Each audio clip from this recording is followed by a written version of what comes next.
الحمد لله رب العالمين والصلاة والسلام على أشرف الأنبياء والمرسلين أما بعد فأعوذ بالله من الشيطان الرجيم من همزه ونفخه ونفثه بسم الله الرحمن الرحيم رب اشرح لي صدري ويسر لي أمري واحلل عقدة من لساني يفقه قولي اللهم انفعنا بما علمتنا وعلمنا ما ينفعنا وزدنا علما فبشر عباد الذين يستمعون القول فيتبعون أحسنه أولئك الذين هداهم الله وأولئك هم أولو الألباب أعوذ بالله من الشيطان الرجيم بسم الله الرحمن الرحيم وراودته التي هو في بيتها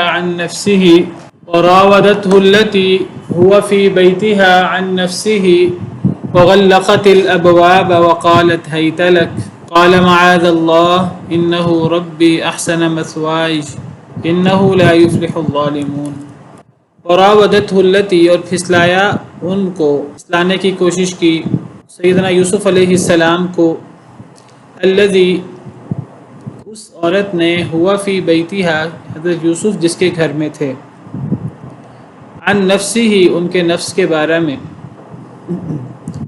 وغلقت الابواب اور بند کر دیے دروازے وقالت حیت لک اور اس نے کہا آ جاؤ عزیز مصر جس نے حضرت یوسف علیہ السلام کو خریدا تھا مصر میں اور اس نے اپنی بیوی سے کہا تھا کہ حضرت یوسف کو اچھے طریقے سے گھر میں رکھو اور ان کے ساتھ اچھا سلوک کرو شاید کہ یہ ہمیں فائدہ دے یا ہم اسے بیٹا ہی بنا لیں تو اب اس کی بیوی جس کا نام زلیخا یا بعض نے راعیل ذکر کیا ہے تو وہ عورت بجائے اس کے کہ حضرت یوسف کو بیٹا بنا کر یا جس طرح عزیز مصر نے کہا تھا وہ حضرت یوسف کے حسن کو دیکھ کر وہ برا سوچنے لگی اور وہ حضرت یوسف علیہ السلام کو دعوت دینے لگی گناہ کی اور گناہ پر مائل کرنے کی کوشش کی اس نے تو اللہ فرماتے ہیں وراودتہ اور پھسلانے کی کوشش کی اس عورت نے اس کو یعنی یوسف علیہ السلام کو کس نے کوشش کی الذی اس عورت نے ہوا فی بیتہا حضرت یوسف جس کے گھر میں تھے یعنی عزیز مصر کی بیوی نے عن نفسہ حضرت یوسف کے نفس کے بارے میں وغلقت الابواب اور اس نے دروازے بند کر دیے حضرت یوسف کو کسی کام سے بلایا اور کام سے بلا کر اپنے ساتھ لے جاتے ہوئے ساتھ دروازے بند کرتی گئی وقالت حیت لک اور پھر اس نے حیت لک یعنی آ جاؤ یہ اسم فعل ہے اس کا مطلب یعنی اس نے گناہ کی دعوت دی اب یہ ایک بڑا مشکل ایک امتحان تھا حضرت یوسف علیہ السلام بالکل نوجوان تھے اور اللہ نے یہ چیزیں بھوک ہو پیاس ہو یا یہ اس قسم کی خواہش ہو جنسی خواہش اللہ نے یہ رکھی ہے انسانوں کے اندر خواہ وہ نبی ولی کیوں نہ ہوں ان کے اندر بھی یہ خواہش موجود ہوتی ہے اور یہ عورت یہ مالدار بھی تھی اور اس کا شوہر عہدے دار بھی تھا بہت بڑا مصر کا اور یہ خوبصورت بھی تھی تو بہرحال اس عورت نے حضرت یوسف کو بہکانے کی کوشش کی پھسلانے کی کوشش کی لیکن حضرت یوسف علیہ السلام اللہ سے ڈرنے والے تھے تو انہوں نے فوراً فرمایا قال معاذ اللہ انہوں نے کہا اللہ کی پناہ تو اصل تقوی اصل نیکی یہ ہوتی ہے کہ یعنی گناہ کرنے کا پورا امکان موجود ہے حالات پورے سازگار ہیں لیکن اللہ سے ڈرتے ہوئے گناہ سے بچا جائے تو یہ ایک بہت بڑا کردار ہے اور یہ نبوی کردار ہے یہ آسان نہیں ہے یہ بہت مشکل ہے تو یہ سیدنا یوسف علیہ السلام نے بہترین کردار ادا کیا یہ اتنا بہترین کردار ہے کہ حدیث مبارکہ میں آتا ہے کہ اگر کسی شخص کو کوئی عورت جو مالدار بھی ہو جو حسن و جمال رکھنے والی بھی ہو اور وہ عورت کسی شخص کو دعوت دے گناہ کی اور وہ مرد اللہ سے ڈرتے ہوئے اگر اس دعوت کو ٹھکرا دے تو قیامت کے دن ایسے شخص کو اللہ تعالیٰ اپنے عرش کا سایہ دیں گے، قیامت کے دن جس دن اللہ کے عرش کے علاوہ کسی چیز کا سایہ نہیں ہوگا۔ تو اللہ کے عرش کا سایہ جن خوش نصیب لوگوں کو حاصل ہوگا، ان خوش نصیب لوگوں میں یہ خوش قسمت بھی شخص ہے کہ گناہ کے سارے رستے اسباب میسر ہوں اور اللہ کے علاوہ کوئی دیکھنے والا نہ ہو۔ دیکھیے کئی دفعہ کیا ہوتا ہے کہ کوئی شخص لوگوں کی وجہ سے کہ لوگ کیا کہیں گے، اب یہاں لوگ بھی نہیں دیکھ رہے، کوئی دعوت بھی عورت خود دے رہی ہے، سارے حالات موجود ہیں،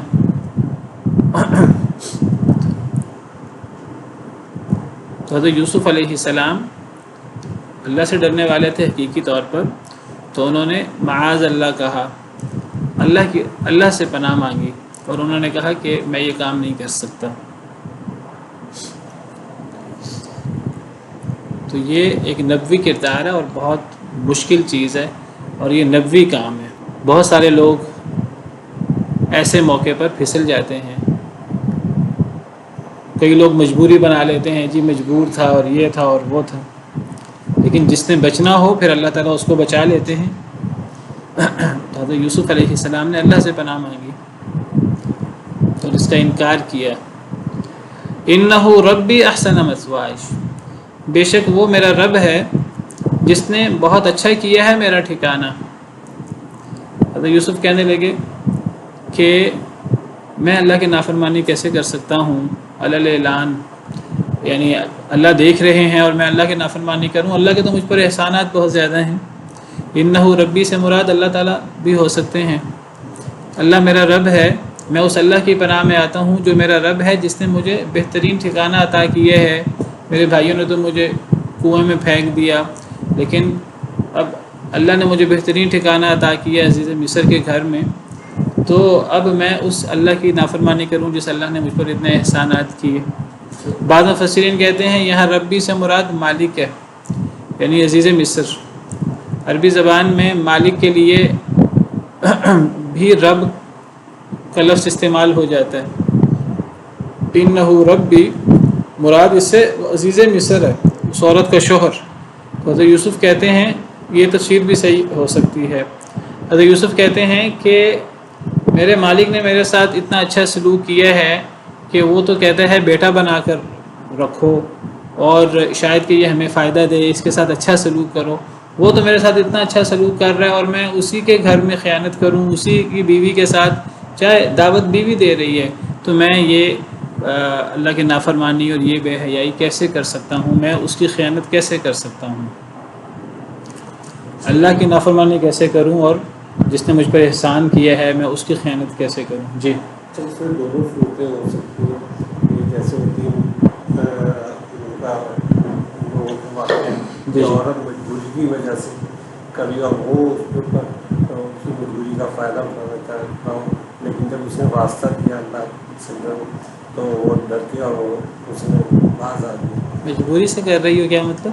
والا واقعہ بتا رہے ہیں، وہ جی جی والا ان میں سے ایک شخص نے اللہ ہی سے اس عورت نے واسطہ دیا تھا نا اس کو۔ نہیں، وہاں تو اس عورت نے کہا کہ ہاں گناہ نہ کرو، یہاں تو عورت بہکا رہی ہے، ہاں یہ زیادہ مشکل مرحلہ ہے۔ لیکن وہ مطلب ہے اس کی مجبوری کا پورا فائدہ اٹھانا، وہ مجبور ہو گئی تھی کہ ہاں ایسا کام کر کے مجھے اس سے تعاون مل جائے گا، مطلب پیسے مل جائیں گے۔ جی جی تو یہ صورت بھی ہو سکتی نہیں، حضرت یوسف یعنی اگر ایک بندے کی نیت صحیح نہ ہو تو وہ کہہ سکتا ہے کہ جی میں تو مجبور ہوں، لیکن حضرت یوسف نے اللہ سے پناہ کا ذکر کیا اور حضرت یوسف نے انکار کیا صراحت کے ساتھ۔ تو اور حضرت یوسف نے کہا کہ میں اللہ کی نافرمانی کیسے کر سکتا ہوں، اللہ نے مجھ پہ بہت احسانات کیے اور میں اپنے مالک کی خیانت کیسے کروں، اس نے میرے ساتھ بہت اچھا معاملہ کیا ہے۔ تو اللہ سے پناہ مانگی اور اس سے حضرت یوسف نے انکار کیا۔ انہ لا یفلح الظالمون، فرمایا کہ حقیقت یہ ہے کہ ظالم لوگ کامیاب نہیں ہو سکتے، یہ بہت بڑا ظلم ہے۔ کوئی بھی گناہ، کوئی بھی اللہ کے نافرمانی ظلم ہوتا ہے، اور جتنا بڑا گناہ ہو، جتنی بڑی نافرمانی ہو، اتنا بڑا ظلم ہوتا ہے۔ تو یوسف کہنے لگے اگر میں اس ظلم میں مبتلا ہو گیا تو ظالم لوگ تو کبھی کامیاب نہیں ہو سکتے۔ تو اسے پتہ لگتا ہے کہ اصل کامیابی اللہ کی رضا ہے، اللہ کے احکامات پر عمل کرنا ہے، اور جو اللہ کی رضا حاصل نہ کرے، اللہ کی نافرمانی کرے، چاہے اس کے پاس دنیا کے اسباب کتنے ہی زیادہ کیوں نہ ہوں، مال، اقتدار، وہ کامیاب نہیں ہو سکتا۔ ظالم کبھی کامیاب نہیں ہو سکتا، چاہے دنیا میں اس کے پاس مال اور اسباب اور اقتدار نظر آ رہا ہو، تو ظالم کامیاب نہیں ہوتا، وہ دنیا اور آخرت میں خسارے میں ہوتا ہے۔ اگر کسی شخص کے پاس دنیا میں مال ہے، اقتدار ہے، اور وہ ظالم ہے، تو وہ اللہ کے عذاب میں ہے۔ اصل میں یہ بہت بڑا دھوکہ ہے دنیا کا، کہ دنیا میں جو فوری مال، دولت، اقتدار ہے تو انسان سمجھتا ہے یہ تو بڑی کامیابی ہے۔ کامیابی اصل میں فوری مال، نعمتوں کا ہونا یہ کامیابی نہیں ہے۔ کامیابی اصل میں یعنی اخروی کامیابی ہے، حقیقی کامیابی وہ اصل کامیابی ہے کہ انسان دنیا اور آخرت میں کامیاب ہو جائے۔ اگر ایک انسان کو دنیا میں نعمتیں مل جائیں پانی کے بلبلے کی طرح، بہت زیادہ نعمتیں مل جائیں اور دنیا کی زندگی میں، لیکن اس کی آخرت تباہ ہو جائے، قبر اس کی تباہ ہو جائے، دنیا بھی اس کی تباہ ہے، اس معنی میں اس کی دنیا تباہ ہے کہ دنیا کے اندر وہ اللہ کی نافرمانی کر رہا ہے، اور پھر مال و دولت کے ساتھ کوئی خوشیاں نہیں مل جاتی، مال و دولت کے ساتھ پھر بے سکونی اور دشمنی اور پھر ٹینشن اور یہ چیزیں بھی ساتھ ہوں، تو یہ کوئی کامیابی نہیں ہے۔ قد افلح المؤمنون، مومن کامیاب ہوتے ہیں، الذین هم فی صلاتهم خاشعون، جو اپنی نمازوں میں خشوع خضوع رکھتے ہیں۔ پھر اللہ نے صفات بیان کی ہیں مومنین کی، تو جو ان صفات کے حامل ہیں وہ کامیاب ہیں۔ اللہ فرماتے ہیں کل نفس ذائقۃ الموت وانما توفون اجورکم یوم القیامہ، ہر نفس نے موت کا ذائقہ چکھنا ہے، اور تمہیں تمہارے اعمال کا پورا پورا بدلہ قیامت کے دن دیا جائے گا۔ فمن زحزح عن النار وادخل الجنۃ فقد فاز۔ اصل کامیابی کیا ہے؟ اخروی کامیابی اصل کامیابی ہے، جو آخرت میں آگ کے عذاب سے بچا لیا گیا، جنت میں داخل کر دیا گیا، وہ کامیاب ہے، چاہے دنیا میں کتنی ہی مشکلات کا شکار کیوں نہیں ہے۔ تو یہاں بھی یہی پتہ لگا کہ ظالم لوگ کبھی کامیاب نہیں ہوتے، چاہے وقتی طور پر وہ نعمتیں استعمال کر رہے ہوں، ان کے پاس مال، اقتدار ہو، تو یہ کوئی کامیابی نہیں ہے۔ کون سی تفسیر راجح ہے؟ واللہ عالم، دونوں تفسیریں صحیح ہو سکتی ہیں۔ جب دونوں تفسیریں صحیح ہو سکتی ہیں تو عام طور پر مفسرین کا طریقہ کار ہے، وہ کہتے ہیں کہ دونوں تفسیریں صحیح ہو سکتی ہیں۔ یہ رب سے مراد اللہ بھی لیے جا سکتے ہیں اور مالک بھی مراد لیا جا سکتا ہے۔ جب رب کا ذکر اضافت کے ساتھ آئے قرآن کریم میں، ربی یا ربک، تو یہاں رب سے مراد اللہ بھی ہو سکتے ہیں اور رب سے مراد مالک بھی ہو سکتا ہے۔ ہاں جب رب کا ذکر اضافت کے بغیر آئے، صرف رب، تو پھر اللہ مراد ہوتے ہیں۔ سورہ یوسف میں یہاں بھی ربی، میرا رب، اس سے مراد مالک بھی ہو سکتا ہے اور اللہ تعالیٰ بھی ہو سکتے ہیں۔ اور سورہ یوسف میں کچھ آگے جا کر بھی، سورہ یوسف آیت نمبر 50، جب حضرت یوسف علیہ السلام نے خواب کی تعبیر بیان کی تو بادشاہ نے کہا کہ اتنا کام کا بندہ جیل میں موجود ہے، اس کو جیل سے میرے پاس لایا جائے۔ جب وہ ہرکارہ بادشاہ کا حضرت یوسف کے پاس پہنچا کہ بادشاہ نے بلایا ہے آپ کو، تو حضرت یوسف نے اس کو واپس کر دیا۔ فلما جاءہ الرسول، جب حضرت یوسف کے پاس بادشاہ کا نمائندہ آیا تو حضرت یوسف نے فرمایا ارجع الی ربک، اپنے رب کی طرف لوٹ جاؤ۔ یہاں رب سے مراد اپنا مالک ہے، اپنے مالک، اپنے بادشاہ کی طرف لوٹ جاؤ۔ فاسألہ ما بال النسوۃ اللاتí قطعن ایدیہن، اس سے پوچھو کہ ان عورتوں کا کیا معاملہ ہے جنہوں نے اپنے ہاتھ کاٹے تھے۔ تو یہاں ربک اس سے مراد بادشاہ ہے۔ اسی طرح یہ آیت نمبر 50 ہے۔ آیت نمبر 42 میں بھی جب حضرت یوسف علیہ السلام نے جیل کے دو ساتھیوں کو خواب کی تعبیر بیان کی تو ایک کے بارے میں کہا کہ اس کو تو پھانسی دے دی جائے گی، اور دوسرے کے بارے میں کہا کہ یہ دوبارہ شراب نچوڑنا شروع کرے گا۔ تو جس کے بارے میں حضرت یوسف نے یہ فرمایا تھا کہ وہ بچ جائے گا، تو حضرت یوسف نے اس کو کہا کہ تم تو بچ جاؤ گے، دوسرا تو مارا جائے گا، تم بچ جاؤ گے تو تم نے کیا کرنا ہے؟ اذکرنی عند ربک، تم نے میرا ذکر کرنا ہے اپنے رب کے پاس۔ یہاں رب سے مراد کون ہے؟ اللہ تو مراد نہیں ہو سکتے، یہاں بادشاہ مراد ہے۔ حضرت یوسف نے کہا کہ جب تم آزاد ہو جاؤ گے تو بادشاہ کے پاس ذکر کرنا کہ جیل میں ایک بے گناہ شخص، نیک شخص ایک موجود ہے جس کا کوئی قصور نہیں ہے اور وہ بے گناہ جیل میں قید ہے، تو اس بے گناہ کو جیل سے نکالا جائے۔ لیکن اللہ کا کرنا یہ ہوا کہ اسے شیطان نے بھلا دیا۔ تو یہاں بھی ربک سے مراد مالک ہے، بادشاہ ہے۔ تو بعض مفسرین کہتے ہیں کہ انہ ربی سے مراد عزیز مصر ہے، اللہ تعالیٰ بھی مراد ہو سکتے ہیں، واللہ عالم۔ تو بہرحال اللہ کا احسان، اللہ کی نعمتیں ہر وقت انسان کو یاد رہنی چاہیے، اور اللہ کی نعمتوں کا تقاضا یہ ہے کہ انسان اللہ کی نافرمانی نہ کرے۔ اور اسی طرح جس طرح اللہ کے انعامات کا شکر انسان احساس ہونا چاہیے، اس طرح جن لوگوں نے احسانات کیے ہیں ان کا شکر کرنا اور ان کے ساتھ حسن سلوک کرنا، یہ بہترین اخلاق ہے۔ یہ اسلام کا بڑا اہم تقاضا ہے کہ جنہوں نے ہمارے ساتھ اچھا سلوک کیا ہے ان کے ساتھ کوئی برا سلوک نہ کیا جائے، ان کے ساتھ خیانت والا معاملہ نہ کیا جائے۔ من لم یشکر الناس لم یشکر اللہ، جو لوگوں کو شکر ادا نہیں کرتا وہ اللہ کا شکر بھی ادا نہیں کر سکتا۔ تو جس طرح اللہ کا شکر ادا کرنا چاہیے ضروری ہے، اس طرح لوگوں کو شکر ادا کرنا بھی ضروری ہے۔ جس طرح اللہ کے احسانات ہوتے ہیں اور اللہ کے احسانات کا تقاضا یہ ہے کہ انسان اللہ کی نافرمانی نہ کرے، تو جس شخص نے احسان کیا ہے اس کا تقاضا یہ ہے اس شخص کے ساتھ، اس کے گھر والوں کے ساتھ برا معاملہ نہ کیا جائے، چاہے اس کے گھر والے وہ گناہ کرنا چاہ رہے ہوں، غلط کام کرنا چاہ رہے ہوں۔ خیر خواہی کا تقاضا یہ ہے کہ اس کے ساتھ کوئی ایسا معاملہ نہ کیا جائے۔ ہمارے ہاں الٹ ہے، ہمارے ہاں ایک محاورہ ہے، وہ کہتے ہیں جس پر احسان کرو اس کے شر سے بچو۔ حالانکہ صحیح بات کیا ہے کہ اگر آپ کسی پر احسان کریں تو گویا کہ وہ آپ کا خادم بن جائے، گویا کہ پھر آپ کو اس سے کبھی کسی قسم کے شر کا اور کسی قسم کے نقصان کا اندیشہ نہیں ہونا چاہیے۔ ایک عرب شاعر کہتا ہے کہ اگر آپ کسی معزز شخص پر احسان کرتے ہیں، آپ اس کے ساتھ اچھا سلوک کرتے ہیں، ایک خاندانی شخص پر، ایک معزز شخص پر، تو گویا کہ آپ اسے اپنا غلام بنا لیتے ہیں۔ اور اگر آپ کسی کمینے شخص پر آپ احسان کرتے ہیں تو وہ شخص آگے سے سرکش ہو جاتا ہے۔ مجھے وہ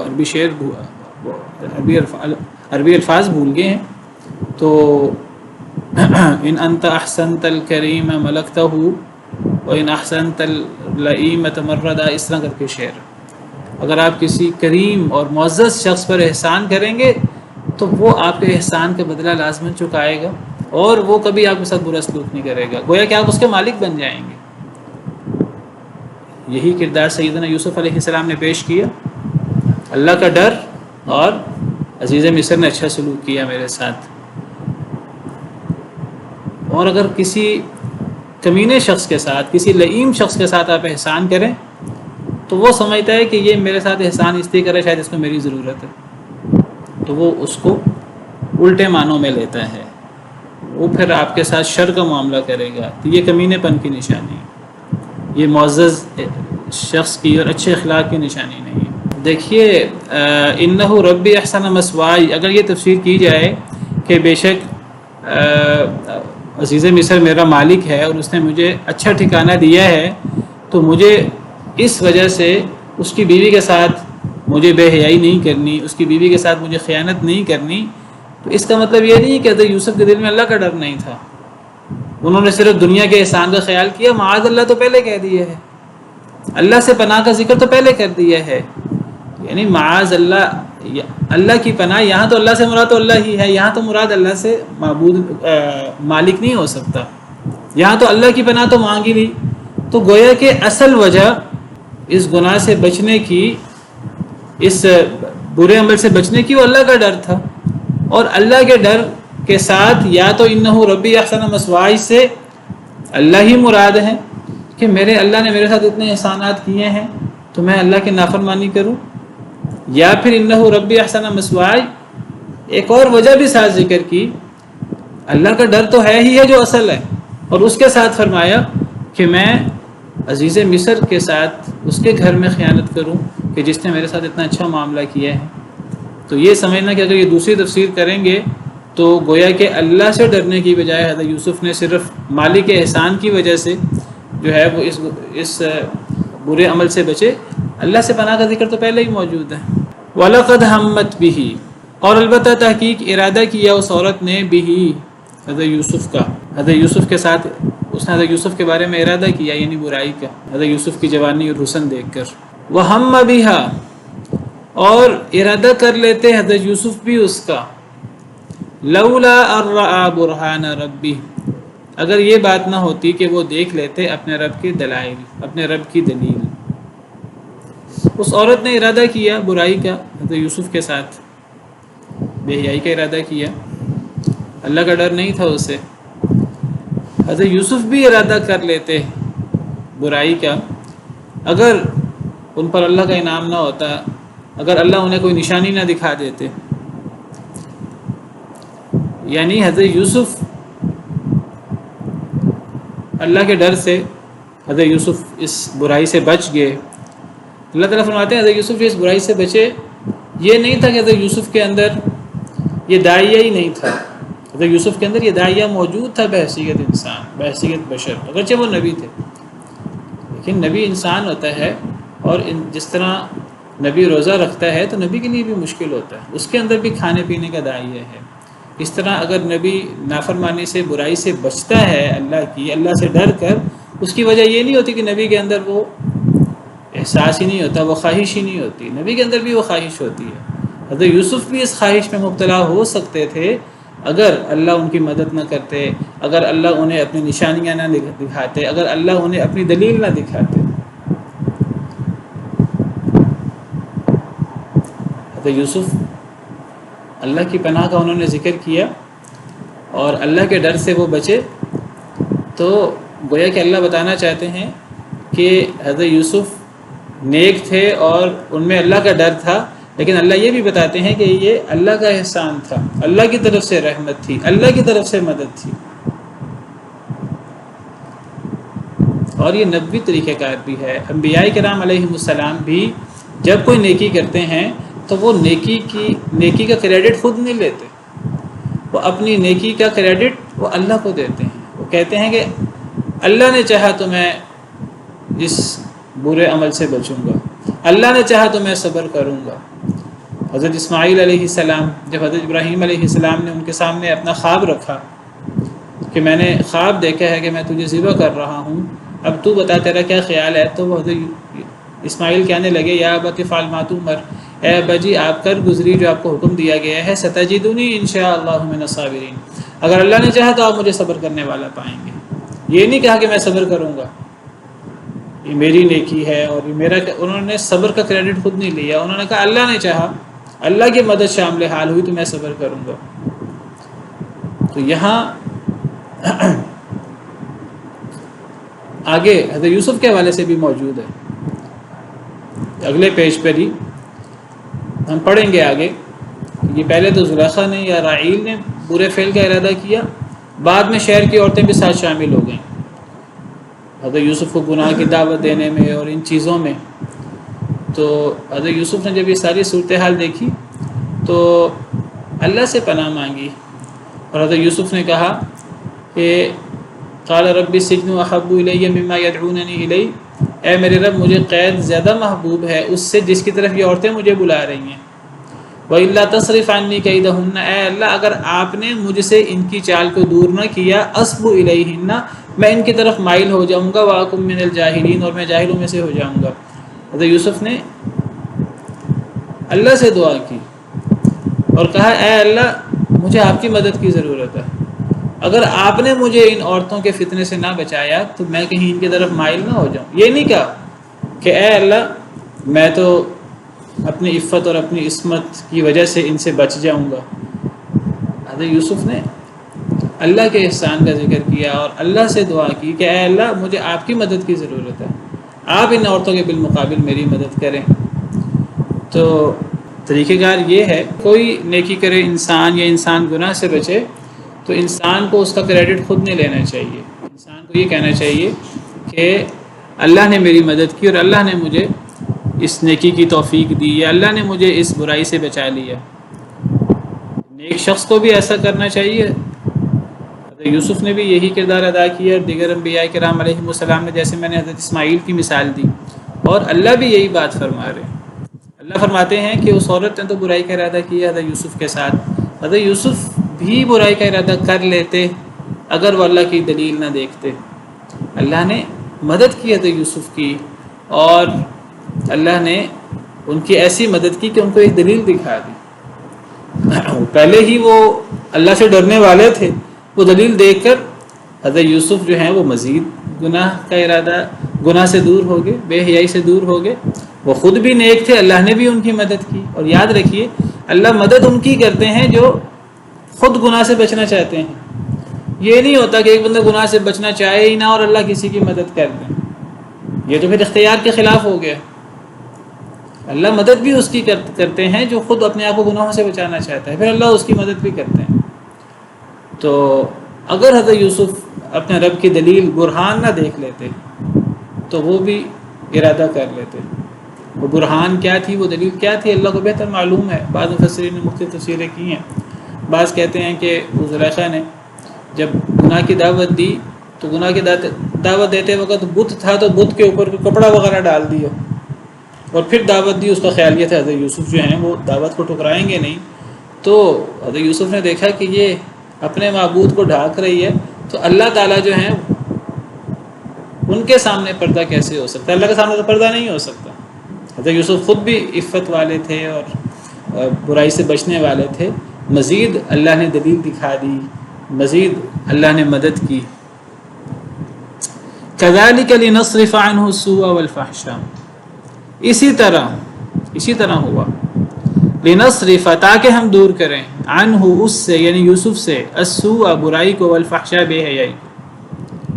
اللہ فرماتے ہیں یہ سارا اس لیے ہوا کہ ہم یوسف سے، ہم اپنے نبی سے برائی اور بے حیائی کو دور کر دیں. اللہ نے دور کی برائی اور بے حیائی. کیوں؟ انہ من عبادنا المخلصین، اس لیے کہ بے شک وہ ہمارے چنے ہوئے بندوں میں سے تھا. حضرت یوسف اللہ کے چنے ہوئے بندے تھے اور اللہ کو راضی کرنے کی کوشش کرتے تھے اور اللہ سے ڈرتے تھے، گناہوں سے بچنے کی کوشش کرتے تھے. تو اللہ نے بھی مدد کی. تو اللہ کی مدد کس کے ساتھ ہوتی ہے؟ جو ایسا کردار پیش کرتا ہے، جو ایسا رویہ پیش کرتا ہے، جو خود اپنے آپ کو برائی سے بچانے کی کوشش کرتا ہے، پھر اللہ کی پوری طرح مدد ہوتی ہے. ورنہ ایک شخص، جیسے میں نے ذکر کیا کہ حضرت یوسف، اگر کوئی انسان اپنے آپ کو خود برائی سے بچانے والا نہ ہو پھر اللہ کی مدد بھی نہیں ہوتی. کچھ لوگ ہر قسم کی برائی بے حیائی میں مبتلا ہوتے ہیں، اللہ کے احکامات پر عمل نہیں کرتے. لوگ کہیں کہ جی آپ نماز پڑھیں، آپ غلط کام سے بچیں، وہ لوگوں سے کہتے ہیں کہ آپ دعا کر دیں. تو ایسے کوئی فائدہ نہیں ہوتا. فائدہ تب ہوتا ہے جب انسان خود گناہ سے بچنا چاہے، جب خود نیکی کرنا چاہے، اللہ کی توفیق ہو، پھر اللہ کی توفیق بھی ہوتی ہے، اللہ کی طرف سے مدد بھی ہوتی ہے. تو اللہ فرماتے ہیں کہ چونکہ حضرت یوسف علیہ السلام ہمارے چنے ہوئے بندوں میں سے تھے، ہمارے نیک بندوں میں سے تھے، ہم نے بھی حضرت یوسف سے برائی اور بے حیائی کو دور کیا. اور جس کو اللہ تعالیٰ کہیں کہ وہ ہمارا چنا ہوا ہے، تو اس سے بڑا اعزاز اور اس سے بڑا کریڈٹ اور اس سے بڑا تمغہ کیا ہو سکتا ہے؟ تمام انبیاء کرام علیہم السلام اللہ کے چنے ہوئے ہوتے ہیں.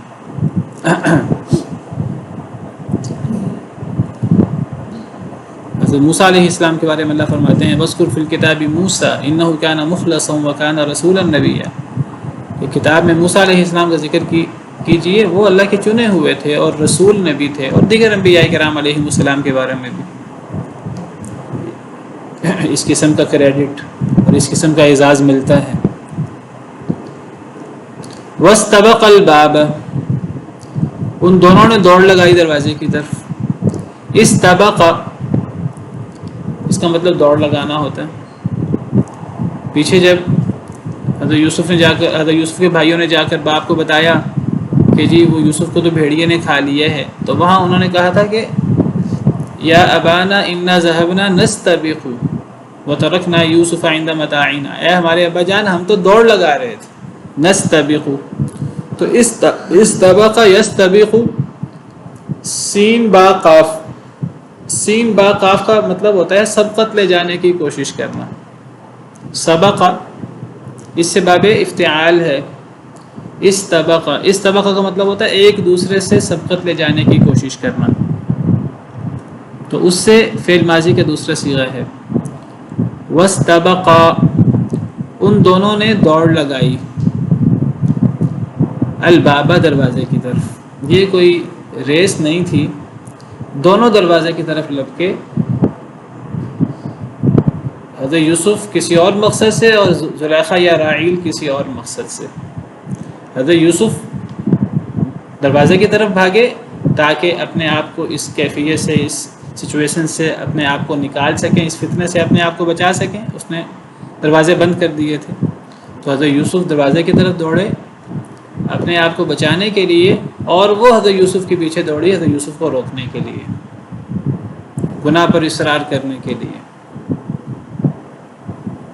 وہ دونوں دوڑے دروازے کی طرف، حضرت یوسف آگے آگے، وہ پیچھے پیچھے. وقدت قمیصہ من دبر، یہاں سے کیفیت واضح ہو رہی ہے. حضرت یوسف آگے تھے، وہ پیچھے تھی. اس نے پھاڑ ڈالی آپ کی قمیص من دبر، پیچھے سے. حضرت یوسف کی قمیص پھاڑ ڈالی، وہ پیچھے تھی، وہ روکنا چاہتی تھی حضرت یوسف کو کہ حضرت یوسف نکل نہ جائیں، اور حضرت یوسف بچنا چاہتے تھے. حضرت یوسف آگے تھے، تو اس نے پیچھے سے حضرت یوسف کو پکڑا اور قمیص پھٹ گئی. اس نے پھاڑ ڈالی ان کی قمیص من دبر، پیچھے سے. وَأَلْفَيَا سَيِّدَهَا لَدَى الْبَابِ، اور ان دونوں نے پایا اس کے شوہر کو. سید آقا کو کہتے ہیں، مالک کو کہتے ہیں. یہاں سید سے مراد شوہر ہے. شوہر بیوی کا قوام ہوتا ہے، رکھوالا ہوتا ہے. تو یہاں اللہ نے شوہر کو سید کہا ہے، اس عورت کا سید، یعنی اس عورت کا رکھوالا، اس عورت کا شوہر. ان دونوں نے پایا اس عورت کے شوہر کو لدل بابی، دروازے پر. جب حضرت یوسف بھاگے ہیں دروازے کی طرف بچنے کے لیے، اس وقت کسی کو نہیں پتا کہ عزیز مصر دروازے پہ پہنچ گیا ہے. پیچھے زلیخا بھاگی ہے حضرت یوسف کو روکنے کے لیے، اسے بھی نہیں پتا کہ شوہر دروازے پہ آ گیا. اسے پتا ہوتا تو وہ یہ کام نہ کرتی. وہ قمیص وہ روکنا چاہتی تھی، قمیص پھٹ گئی، اور اچانک دروازے پہ عزیز مصر کھڑا تھا. قالت، وہ کہنے لگی، ما جزاء من اراد باهلك سوءا الا ان يسجن او عذاب الیم. وہ کہنے لگی کیا بدلہ ہے اس شخص کا جو ارادہ کرے آپ کے گھر والے سے، آپ کے اہل سے، سوءا برا، الا ان يسجن، مگر یہ کہ اسے قید کر دیا جائے، او عذاب علیم، یا کوئی دردناک عذاب دیا جائے. فوراً اس نے پینترا بدلا اور فوراً اس نے ساری صورتحال تبدیل کرنے کی کوشش کی. اس نے برائی کا ارادہ کیا، اس نے حضرت یوسف کو ورغلانے کی کوشش کی. حضرت یوسف پہلے بھی جان بچاتے تھے، اب بھی جان بچانے کی کوشش کی. دروازے کی طرف بھاگے، پیچھے سے وہ بھاگی. اس نے حضرت یوسف کی پیچھے سے قمیض پہ پھاڑ ڈالی، اور جب اس نے دیکھا کہ شوہر دروازے پہ موجود ہے تو فوراً جو ہے اس نے صورتحال چینج کرنے کی کوشش کی اور کہنے لگی کہ یہ میرے ساتھ برائی کا ارادہ کرنا چاہتا تھا. تو اب جو آپ کے گھر والوں کے ساتھ، آپ کی بیوی کے ساتھ برائی کا ارادہ کرے تو اس کی تو کڑی سے کڑی سزا ہونی چاہیے، اس کو تو جیل میں بند کر دینا چاہیے.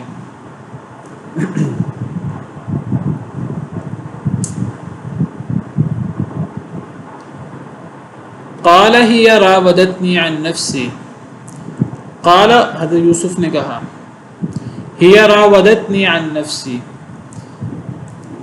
اس عورت نے پھسلانے کی کوشش کی مجھے، عن نفسی، میرے نفس کے بارے میں. حضرت یوسف نے مختصر اتنی بات کی. یہ جو صورتحال ہے، یہ جو مرد عورت کا معاملہ ہوتا ہے، اس قسم کا مردوں کے لیے بڑا مشکل ہو جاتا ہے.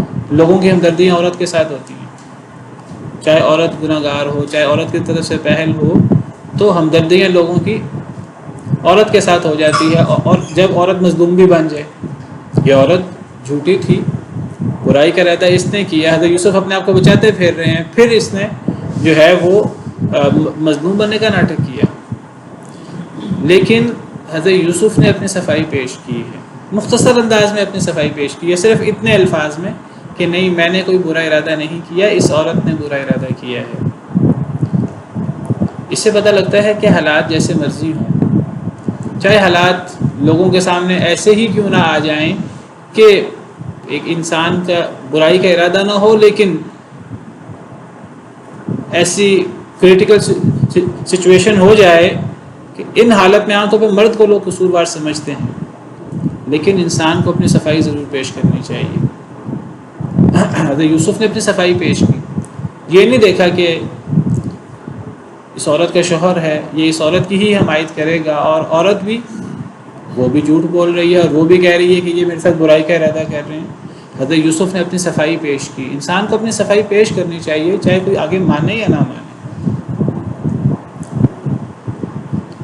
اپنی صفائی پیش کرنی چاہیے، اپنی تدبیر ضرور کرنی چاہیے، حق ضرور بیان کرنا چاہیے۔ قال ہی راودتنی عن نفسی، حضرت یوسف کہنے لگے کہ اس نے مجھے پھسلانے کی کوشش کی ہے میرے نفس کے بارے میں، یہ مجھے دعوت گناہ دے رہی ہے، اور یہ سارا کیا دھرا اس کا ہے، اس میں میرا کوئی قصور نہیں ہے۔ شہید شاہد من اہلیہا، اور گواہی دی ایک گواہی دینے والے نے، من اہلیہا اس عورت کے گھر والوں سے، اس عورت کے رشتہ داروں سے، من اہلیہا، اہلیہا یعنی ایک ایسا شخص بھی، اب یہ معاملہ لوگوں کے سامنے آ گیا، کچھ اور لوگ بھی ساتھ شریک ہو گئے، تو ان میں اس زلیخا کا یا راعیل کا ایک رشتہ دار بھی تھا، بڑا عقل مند، تو ایک گواہی دینے والے نے گواہی دی اس عورت کے گھر والوں میں سے، ان کان قمیصہ قد من قبول فصدقت وهو من الكاذبین، اگر ہے اس کی قمیص پھاڑی گئی سامنے سے تو وہ عورت سچی ہے اور یہ جھوٹوں میں سے ہے۔ اب کیفیت یہ تھی کہ حضرت یوسف اور وہ دونوں موجود تھے، اور حضرت یوسف کی قمیص پھٹی ہوئی تھی۔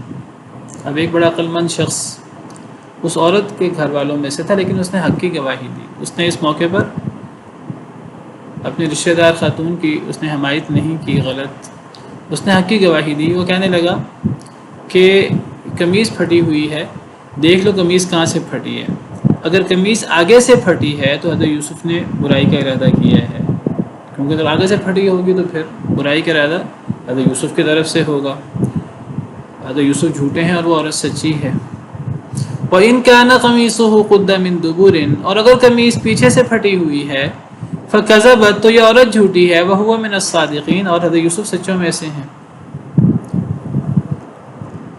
فَلَمَّا رَأَى قَمِيصَهُ، بس جب دیکھا حضرت یوسف کی قمیص کو تو وہ پیچھے سے پھاڑی گئی تھی، قَالَ إِنَّهُ مِن كَيْدِكُمْ، تو کہنے لگا، عزیز مصر کہنے لگا کہ بے شک یہ تمہاری چال میں سے ہے، تم عورتوں کی چال میں سے ہے، ان کیدکن عظیم، بے شک تمہاری چال بہت عظیم ہے، بہت بڑی ہے، تم عورتوں کی چال بہت بڑی ہے۔ اب گویا کہ اس عورت کے گھر والوں میں سے ایک شخص نے جو انصاف پسند بھی تھا اور عقل مند بھی تھا، اس نے بڑی ہی انصاف کے ساتھ اور عقل مندی کے ساتھ اس معاملے کو سنبھالا۔ بعض لوگ کہتے ہیں کہ یہ کوئی بچہ تھا، اس بچے نے یہ گواہی دی، یہ بات سیدنا ابن عباس کی طرف منسوب ہے، لیکن یہ بات بہتر محسوس نہیں ہوتی، زیادہ صحیح یہی محسوس ہوتا ہے کہ یہ کوئی بڑی عمر کا شخص تھا، کیونکہ حدیث مبارکہ میں ہے، صحیح بخاری صحیح مسلم کی حدیث ہے، نبی کریم صلی اللہ علیہ وسلم نے فرمایا، حضرت ابو ہریرہ راوی ہیں، نبی صلی اللہ علیہ وسلم نے فرمایا، لم یتکلم فی المہد الا ثلاثہ، گود میں نہیں کلام کیا مگر 3 بچوں نے، صرف 3 بچوں نے گود میں کلام کیا ہے۔ صحیح بخاری صحیح مسلم کی متفق علیہ حدیث ہے، صحیح بخاری کی حدیث نمبر 3436 اور مسلم کی 2550۔ 3 بچوں کے علاوہ کسی نے گود میں کلام نہیں کیا۔ وہ 3 بچے کون ہیں؟ ان میں سے ایک عیسیٰ ہیں علیہ السلام، ان کا ذکر تو قرآن میں ہے، انہوں نے گود میں کلام کیا. جب لوگوں نے حضرت مریم پر تہمت لگائی تو اللہ نے مریم کو فرمایا تھا کہ اگر آپ پر لوگ تہمت لگائیں آپ نے حضرت عیسیٰ کی طرف اشارہ کر دینا ہے. حضرت مریم نے اشارہ کیا فاشارت الیہ، تو لوگ کہنے لگے ہم ان سے کیسے کلام کریں، یہ تو گود میں بچہ ہے. تو حضرت عیسیٰ علیہ السلام بول اٹھے قال انی عبد اللہ. حضرت عیسیٰ انہوں نے گود میں کلام کی. نمبر 2 صاحب جریج والا واقعہ جو ہے.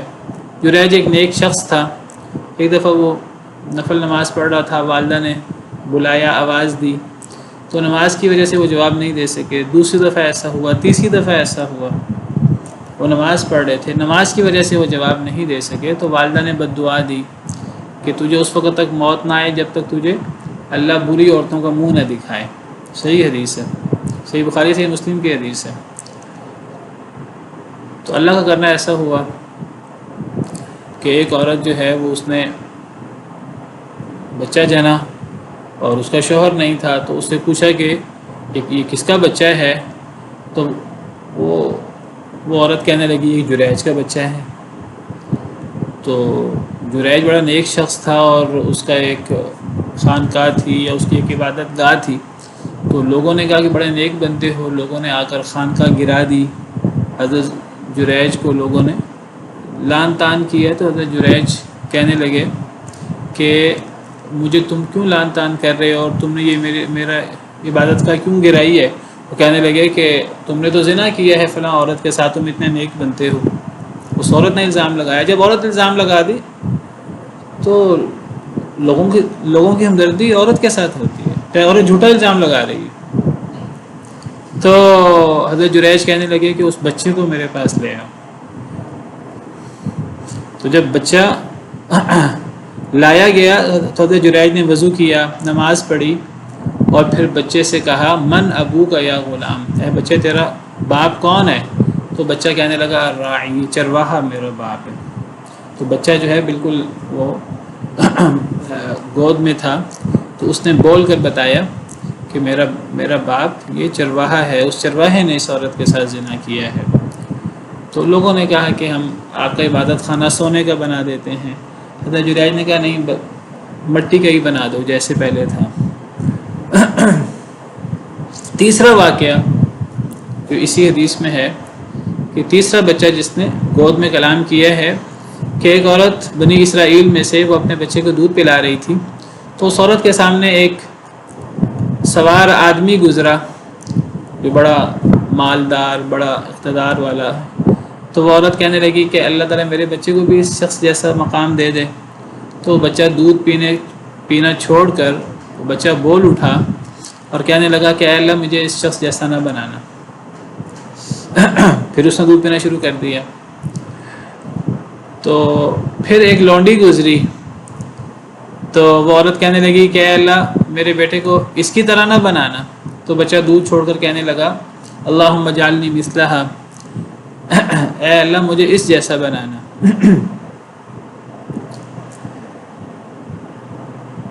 تو اس ماں نے پوچھا بچے سے کہ تم کیوں کہتے ہو کہ اس کی طرح مجھے نہ بنانا اور مجھے اس کی طرح بنانا؟ تو اس بچے نے جواب دیا کہ اصل میں یہ جو سوار گزرا ہے یہ بڑا جابر سرکش شخص ہے اور تو اللہ مجھے اس جیسا نہ بنائے. اور یہ عورت ایسی جس پہ لوگ جھوٹا الزام لگاتے ہیں چوری کا، زنا کا، اور یہ عورت نیک ہے، نہ یہ چور ہے، نہ یہ زانی ہے، یہ اللہ کی بندی ہے، نیک عورت ہے، تو اللہ مجھے اس کی طرح نیک بنائے. تو یہ حدیث ہے صحیح بخاری صحیح مسلم کی، جس سے پتہ لگتا ہے کہ 3 لوگوں نے بچپن میں کلام کیا ہے، اس کے علاوہ کسی نے بچپن میں کلام نہیں کیا، واللہ عالم. تو یہ کہنا کہ یہ گواہی دینے والا کوئی بچہ تھا، دودھ پیتا بچہ تھا، تو واللہ عالم یہ بات اس حدیث مبارکہ کے خلاف ہے. وہ بھی ایک واقعہ موجود ہے لیکن اس واقعے میں ضعف ہے، اس حدیث کی سند میں ضعف ہے. تو بہرحال یہ عورت کے رشتہ داروں میں سے تھا. تو اس نے کہا کہ اگر قمیص آگے سے پھٹی ہو تو حضرت یوسف جھوٹے ہیں، یہ عورت سچی ہے. اگر قمیص پیچھے سے پھٹی ہو، دیکھ تو اس نے پہلے ہی لیا تھا قمیص آگے سے پھٹی ہے یہ پیچھے سے پھٹی ہے. لیکن آپ دیکھیے کہ بات کرنے کا ایک انداز ہوتا ہے. اب حالات ایسے تھے کہ اس قسم کا مرد عورت کا معاملہ ہو تو عام طور پہ عورت مظلوم بن جاتی ہے، تو لوگوں کی ہمدردیاں عورت کے ساتھ ہوتی ہیں، اور یہاں تھا بھی وہاں عورت کا شوہر، اور یہ شخص بھی اس عورت کا رشتہ دار تھا۔ اب حضرت یوسف قصوروار نہ ہوتے ہوئے بھی قصوروار بن رہے تھے۔ اب وہ شخص بڑا عقل مند تھا اور وہ انصاف پسند بھی تھا، اس نے حضرت یوسف کی حمایت کرنی تھی، لیکن آپ دیکھیے اس نے کس انداز سے حضرت یوسف کی حمایت کی۔ اس نے پہلے وہ بات کہی جو حضرت یوسف کے خلاف جاتی تھی، اس نے فوراً یہ نہیں کہا، وہ تو آتے سال فوراً اس نے دیکھ لیا قمیص کہاں سے پھٹی ہوئی ہے، لیکن دیکھیے بات کرنے کا انداز، دلیل دینے کا انداز، اگلے کو قانع کرنے کا انداز۔ وہ کہتا ہے اگر قمیص آگے سے پھٹی ہو تو حضرت یوسف نے برائی کا ارادہ کیا ہے، یہ جھوٹے ہیں، اور بات سمجھ میں آتی ہے۔ اگر حضرت یوسف کو برائی کا ارادہ ہوتا قمیص آگے سے پھٹی ہوتی، اور اگر اس عورت نے برائی کا ارادہ کیا ہے، جس حضرت یوسف کہہ رہے ہیں کہ میں دروازے کی طرف بھاگا ہوں بچنے کے لیے، پیچھے سے یہ بھاگی ہے مجھے روکنے کے لیے، تو پھر تو وہ عورت قصوروار بنتی ہے۔ لیکن آپ دیکھیے کہ اس نے جب بات کی، اس نے پہلے ایسی بات کی، پہلے وہ پہلو ذکر کیا جس میں عورت کی طرف بات جاتی تھی کہ اگر قمیص آگے سے پھٹی ہے، یہ بات پہلے ذکر کی، حالانکہ اس نے تو فوراً دیکھ لیا تھا قمیص آگے سے نہیں پھٹی تھی۔ اور پھر اس نے جو حضرت یوسف کے حق میں بات جاتی تھی جو حقیقت تھی، وہ اس نے بعد میں ذکر کی۔ اگر وہ پہلے ہی یہ بات کر دیتا، شاید اگر قمیص پیچھے سے پھٹی ہے تو حضرت یوسف سچے ہیں، یہ عورت جھوٹی ہے، اور اگر قمیص آگے سے پھٹی ہے تو حضرت یوسف جو ہے جھوٹے ہیں، لیکن اس نے حضرت یوسف کی حمایت والی بات جو حق والی تھی وہ اس نے بعد میں کی۔ تو یہ ایک انداز ہے بات کرنے کا، ورنہ وہ کہتے کہ تم تو حضرت یوسف کے حمایتی ہو۔ اس نے اس انداز سے بات کی کہ وہ تھا بھی حضرت زلیخا کا رشتہ دار، لیکن اس نے حضرت یوسف کی حمایت کی اور حق بات کی حمایت کی۔ اور یہ انداز آپ کو قرآن کریم میں ایک دو جگہ اور بھی ملے گا۔ وہ ختم ہو گیا انشاءاللہ، کل اللہ نے زندگی دی تو میں ذکر کروں گا یہ اسی سورہ یوسف میں آگے، جب حضرت یوسف نے بنیامین کو لینا چاہا تو وہاں وہ جب حضرت یوسف نے پہلے بنیامین سے بات کر لی تھی کہ آپ کے سامان میں ہم پیالہ رکھوا دیں گے، تو اب جب حضرت یوسف کے جو ہرکارے ہیں وہ پیچھے گئے اور کہا ان سے تم چور ہو، تو وہاں بھی انہوں نے کہا ہم تو چور نہیں ہیں، اگر ہم چور ہیں تو ہماری یہی ہے سزا۔ تو پہلے انہوں نے بھائیوں کا سامان تلاش کیا اور پھر آخر میں بنیامین کا سامان تلاش کیا، اور بنیامین کے سامان سے وہ پیالہ نکال لیا۔ اگر فوراً بنیامین کا سامان تلاش کرتے تو کسی کو شک ہو سکتا تھا کہ آپ نے کوئی پلاننگ کی ہوئی ہے۔ تو یہاں بھی یہی انداز ہے، اس شہید شاہد من اہلھا، اس نے پہلے ایسی بات کی جس سے زلیخا کی حمایت ہوتی تھی، اور بعد میں اس نے وہ بات کی جو حقیقت تھی حضرت یوسف والی، اور بات وہی صحیح تھی، اور جب دیکھا گیا تو قمیص پیچھے سے پھٹی تھی، تو یہ بات بالکل واضح ہو گئی عقل و منطق کے روشنی میں کہ حضرت یوسف سچے تھے اور یہی تھا۔ تو بہرحال عزیز مصر نے کہا، پھر اپنی بیوی کو کہا کہ یہ تمہاری چال ہے اور تمہاری چال بڑی عظیم ہے۔ یہاں سے کچھ لوگ کہتے ہیں دیکھو عورتوں کی چال بڑی عظیم ہوتی ہے اور بڑی خطرناک ہوتی ہے، اور قرآن کی یہ آیت پیش کرتے ہیں، یہ اللہ کا قول نہیں ہے، یہ عزیز مصر کا قول ہے۔ تو اس سے عورتوں کو متون کرنا بالعموم تو یہ تب کیا جا سکتا ہے جب یہ اللہ کا فرمان ہو۔ یہاں تو اللہ تعالیٰ حکایت کر رہے ہیں عزیز مصر کی طرف سے۔ چلیں باقی کل انشاءاللہ۔ سبحان ربک رب العزت عما یصفون وسلام علی المرسلین والحمد للہ رب العالمین۔